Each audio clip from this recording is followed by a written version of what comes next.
everybody. We are back this week. Excited to talk to you guys today about the difference between food allergies and food sensitivities and what does that mean for arthritis and autoimmune conditions. But before we get started, we'll quickly introduce ourselves for those of you who are not familiar with who we are.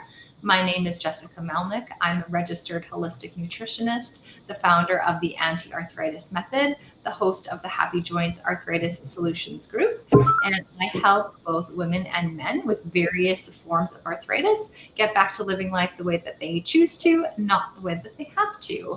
And today I am wearing my cozy sweatshirt because winter is in full force here in Saskatchewan. And Casey, I'll hand it over to you in beautiful Florida. I know, and since we only see each other online, Jessica, I think I saw like a little Christmas like floral thing underneath the camera right now. Yep. It says, it's kind of Christmassy. It says grateful. Me and my sister have matching sweatshirts because we're like that. Oh, I love that. And it also reminds you to be grateful each day, right? So I think that's a win sweatshirt. I am Casey Kephart. I'm a functional medicine nutritionist. I work with women with all different types of autoimmune diseases to get you back to the activities you love to do, squash those symptoms, and basically get your life back through diet and lifestyle. And I can't remember if I forgot anything else, but I live in St. Petersburg, Florida, where the sun always shines and it's super windy today because we have tropical storms coming our way. So that will be fun. Oh, not again. I know, but this one shouldn't affect us as much as the other one did. So we're good. We're all good. And we're here to talk about food sensitivities because Jessica and I know all about them because we experience them on our day-to-day, but we also work with our clients who have food sensitivities. And we also think it's super important to address and to educate ourselves about because I think it's very little talked about, right? Yeah, and there's a lot of misconceptions about that, what that actually means. So I want to get into, I guess, start talking about the difference between food sensitivities and food allergies, because a lot of my clients and people in my community will say, well, I can eat this food. Like I don't get a stomach ache after eating it. And that's one of the biggest misconceptions I think people have about whether or not they're sensitive to a food or allergic to a food is they assume that unless they are breaking out in hives, having their throat swell or going into anaphylaxis, or they have a terrible stomach ache after eating something immediately, then whatever else they're eating and they don't have those reactions, it's totally fine. But the reason that it's really important to know that there's a difference and that foods can be harming you without giving you a stomach ache, hives, or anaphylaxis is that there's a difference between food sensitivities and food allergies. So food allergies come on immediately. So there is an IgE reaction, which doctors can test for this. So pardon me, throat's a little dry today. So a food allergy or an IgE reaction in the body is when you have an immediate reaction. So you maybe get hives right away. You might have anaphylaxis. That's very scary and dangerous. You're going to have an immediate reaction to that food. It's going to bother you right away. Whereas a food sensitivity is an IgG reaction, which can be really delayed and happen really slowly over the course of up to 3 to 5 days. So you may have symptoms that do not look anything like a food allergy. You may not get indigestion. You might, but you may not. You may end up with, some type of skin reaction days down the road, or maybe you'll get a headache, or migraine. Maybe you will feel sluggish or tired, or maybe your arthritis or your autoimmune symptoms may crop up even more. So it's more subtle and it's often a delayed reaction. So that's the main difference. So just because you're not having an immediate reaction to a food you're eating doesn't mean that it is not causing you harm over time. Yep. Do you want to add to that, Casey? Yeah, I think I want to get into why we have food sensitivities in the first place. So you don't need an autoimmune disease to have food sensitivities. More likely you have chronic inflammation or a leaky gut, which both of those things can lead to an autoimmune disease. But if your genes aren't susceptible to an autoimmune disease, it won't most likely develop into one. But Anybody, what I'm saying is anybody can get food sensitivities, male, female, dogs, cats, anybody. And the reason being is because we have chronic inflammation. And what happens when we have chronic inflammation is our body starts to make mistakes. So the analogy I really like is an overworked shift worker. So let's say you work third shift and you are taking care of your family all during the day. You have 3 little kids running around, and then you have to go to work at 10 p.m. at night. And you're more likely to make mistakes, right? You're tired. You have brain fog. Your brain's not thinking clearly. And that's when you start to make mistakes. You leave the cleaning supplies out, or you accidentally message this person you weren't supposed to, or whatever the mistake is. That's exactly how our body is working under those conditions of chronic inflammation. So it starts making mistakes and tagging food particles as foreign invaders. So for me, I can't eat kale. Kale is one of my food sensitivities that has just never gone away for me. So back when I ate kale, my body was under chronic inflammation, tagged the kale particle with an antibody and said, nope, this is a foreign invader. We need to fight this foreign invader off. And that produced brain fog, gas, bloating, bowel irregularity, headaches, whatever it is for you, it causes symptoms when this happens. And so now every time you eat it, you are causing more inflammation in the body. Your immune system ramps up and it's going to fight against that particle inside of you. So it doesn't matter what type of food you're eating. What matters is what your body has tagged as foreign. So kale is supposed to be healthy for you, right? And it's even included in the autoimmune protocol. But if you have a food sensitivity for something, that automatically puts it in the do not eat section because you're causing more inflammation. I hope that makes sense. Yeah, absolutely. And we know it's a bit of a process sometimes to figure these out and what we are sensitive to. Yes. So both Casey and myself have programs where we work you step by step through figuring out those sensitivities so that you are able to let your body repair itself and do what it needs to do, because it's really hard to do repair work and to decrease your symptoms when your body is in that chronic state of inflammation. Yes. So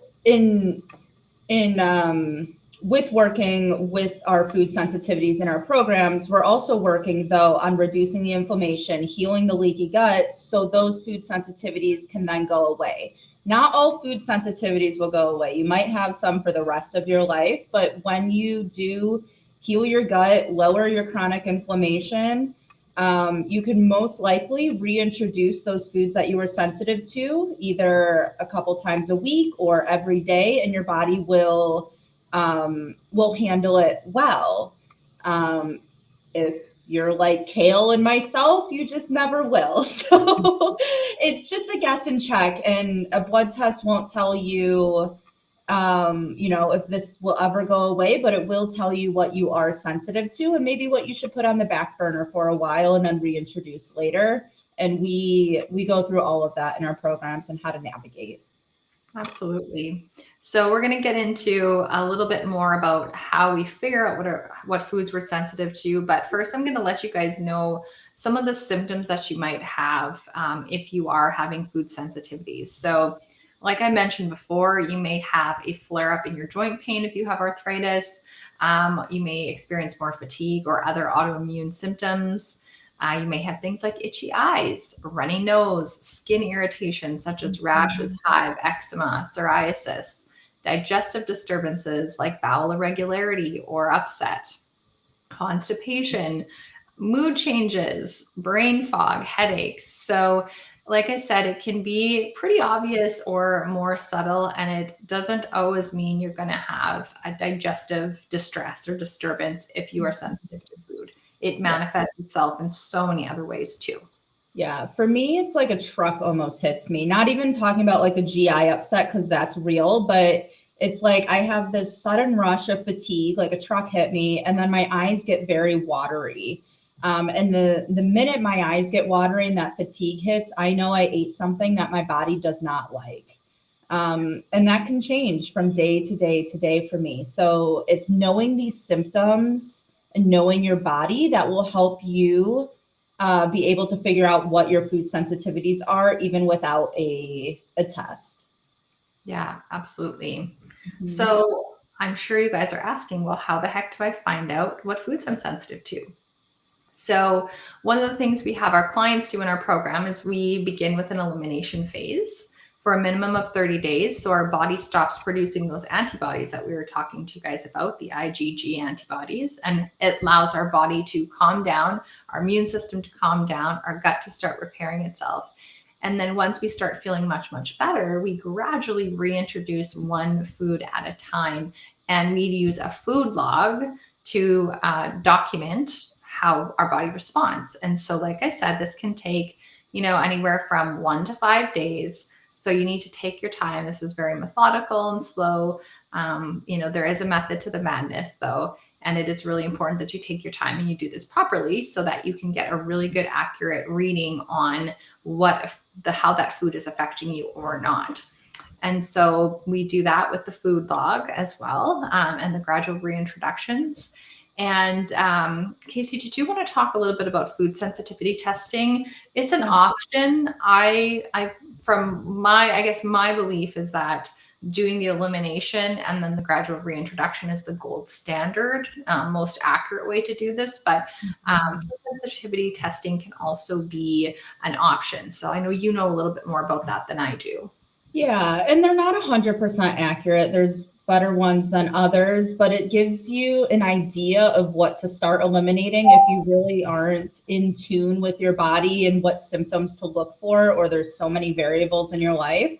Starting with a food sensitivity test may be a quicker option for you and make you feel more reassured. But essentially, the one I use does 99 foods, and it will show you on the food sensitivity test a red bar, yellow bar, and a green bar.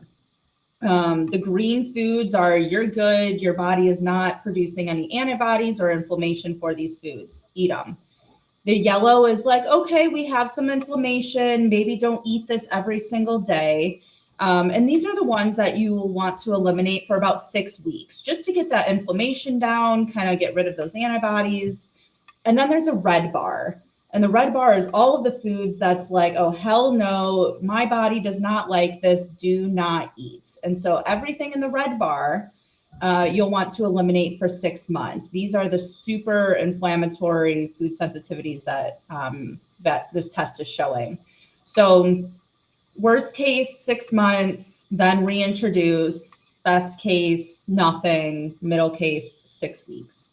And like I said, it's a place to start, and you still will want to do kind of like a food log or at least a symptom log to see how you're feeling each day with eliminating these foods. If there's still something that's coming up for you, a week later, you can look back and be cognizant of maybe what it is, what you're still eating that you can eliminate, but also maybe you're still eating one of those food sensitivity foods and you just haven't checked every ingredient label, because some things are hidden in there. Because when it says natural flavors on an ingredient label, you don't know what that is, but it could be the beetroot that you're sensitive to, but it's in the natural flavors section. So a symptom log or a food log will still be very important when doing this. But if you do want a food sensitivity test, come talk to Jessica and I, whether you're in our programs or not.